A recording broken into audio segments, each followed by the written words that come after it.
Chicken ബിരിയാണിയേക്കാളും നെയ്ച്ചോറും chicken കറിയും ഇഷ്ടപ്പെടുന്ന ചിലരെങ്കിലും ഉണ്ടാകും. നല്ല ഗീ റൈസും കൂടെ നല്ല കൊഴുത്ത ചിക്കൻ കറിയും, പ്രത്യേകിച്ച് കല്യാണ വീടുകളിലുണ്ടാക്കുന്ന ചിക്കൻ കറിയായാൽ എല്ലാവർക്കും വളരെ ഇഷ്ടപ്പെടും.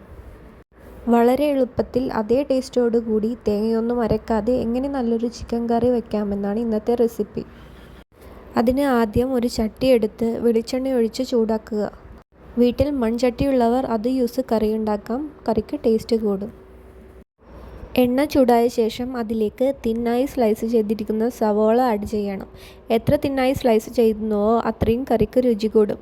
അതിലേക്ക് ഒരു തക്കാളിയും ഒരു പച്ചമുളകും കൂടെ അരിഞ്ഞ് ചേർക്കുക.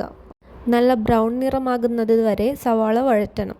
അതാണ് ഈ കറിയുടെ ടേസ്റ്റ്. അതിൽ നിന്ന് പകുതി സവാള അരപ്പിലേക്ക് മാറ്റി വച്ചതിന് ശേഷം പൊടികൾ ആഡ് ചെയ്യാം.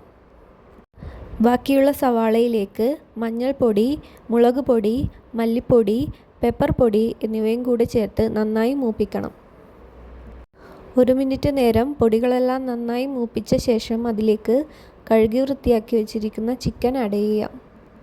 മസാലയിലേക്ക് ചിക്കൻ നന്നായി യോജിപ്പിച്ചതിന് ശേഷം ഏകദേശം 1 കപ്പോളം ഇളം ചൂടുവെള്ളം ചേർക്കാം. അത് നന്നായി മിക്സ് ചെയ്തതിന് ശേഷം ആവശ്യത്തിന് ഉപ്പും കൂടെ ചേർത്ത് നന്നായി അടച്ചു വെച്ച് ഏകദേശം 5-10 മിനിറ്റ് സമയത്തേക്ക് കുറുക്കിയെടുക്കാം. ഇനി ഇതിലേക്ക് വേണ്ട അരപ്പ് തയ്യാറാക്കാം. അതിനായി ഒരു മിക്സർ ജാറിലേക്ക് നേരത്തെ മാറ്റി വെച്ച ഉള്ളിയും അതിൻ്റെ കൂടെ ഇഞ്ചിയും വെളുത്തുള്ളിയും ആഡ് ചെയ്യണം. അതിലേക്ക് നമ്മുടെ കയ്യിലുള്ള ബിരിയാണി സ്പൈസസ് കൂടെ ചേർക്കണം. ഞാൻ ഇന്നിവിടെ പെരുംജീരകം, പട്ട, ഗ്രാമ്പു, ഏലക്ക എന്നിവയാണ് ആഡ് ചെയ്യുന്നത്. നന്നായി മിക്സ് ചെയ്ത് അരച്ചതിന് ശേഷം അത് കറിയിലേക്കിട്ട് വീണ്ടും ആവശ്യത്തിന് വെള്ളവും ഒഴിച്ച് നന്നായി കുറുകും വരെ കറി വേവിച്ചെടുക്കണം. തേങ്ങയൊന്നും അരക്കാതെ തന്നെ നല്ല കുറുകിയ ചിക്കൻ കറി റെഡി ആയിട്ടുണ്ട്. എല്ലാവരും ട്രൈ ചെയ്യുക. ചാനൽ ഇഷ്ടപ്പെട്ടാൽ